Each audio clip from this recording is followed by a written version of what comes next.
ஹெல்த்தியான high protein broccoli pasta recipe தான் இன்னைக்கு நான் உங்களுக்கு ஷேர் பண்ணியிருக்கேன். வாங்க எப்படி செய்யறதுன்னு பார்த்துடலாம். மெயினா தேவைப்படுறது ப்ரோக்கோலி, பெரிய வெங்காயம், நெக்ஸ்ட் தேவையான அளவு பாஸ்தா எடுத்து கொதிக்க வச்ச தண்ணியில உப்பு சேர்த்து பாஸ்தாவையும் வேக வச்சு வடிகட்டி எடுத்து வச்சுக்கோங்க. பேன்ல கொஞ்சமா ஆயில் ஊத்திட்டு 2 ஸ்பூன் ஜிஞ்சர் கார்லிக் பேஸ்ட், அப்புறம் பெரிய வெங்காயம் ஒன்று குட்டி குட்டியா நறுக்கியிருக்கேன், அதையும் போட்டு நல்லா வதக்குன அப்புறம் வச்சிருக்க ப்ரோக்கோலியை போட்டு நல்லா வதக்கிக்கோங்க. தேவையான அளவு உப்பு போட்டுட்டு இப்ப ஆல்மண்ட் கேஷ்யூ நட்டு நல்லா கட் பண்ணி வச்சிருக்கேன், அதையும் போட்டு வதக்கிட்டு காரத்துக்கு ஏத்த மாதிரி பட்டை மிளகா போட்டுக்கோங்க. ரெட் சில்லி ஒரு கன் சேர்த்து நல்லா வதக்கிட்டு லைட்டா வதங்குறதுக்கு தண்ணி ஊத்தி வதக்கி எடுத்து வச்சுக்கோங்க.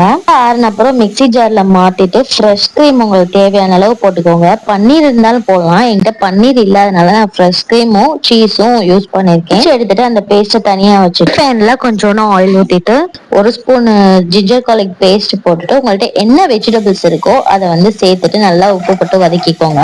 நான் ப்ரோக்கோலி, பீன்ஸ், அப்புறம் கொஞ்சம் டொமேட்டோ போட்டு நல்லா வதக்கி எடுத்துட்டேன். அப்புறம் அரைச்சு வச்சிருக்க அந்த பேஸ்டையும் போட்டு தேவையான அளவு தண்ணி ஊத்திட்டு வேக வச்சிருக்க பாஸ்தாவும் போட்டு நல்லா மிக்ஸ் பண்ணி எடுத்துட்டோம்னா ரொம்ப ஹெல்த்தியான ஹை புரோட்டீன் ப்ரோக்கோலின் பாஸ்தா ரெடி ஆயிடும். இது கிட்ஸுக்கு ரொம்ப பிடிக்கும். இதுல கொஞ்சம் பிளாக் பெப்பர் தூவுனா ஸ்பைசியாவும் வாசமாவும் இருக்கும். பாஸ்தா வேணும்னா கொஞ்சம் பாஸ்தா வெட்டர் ஆட் பண்ணிக்கோங்க.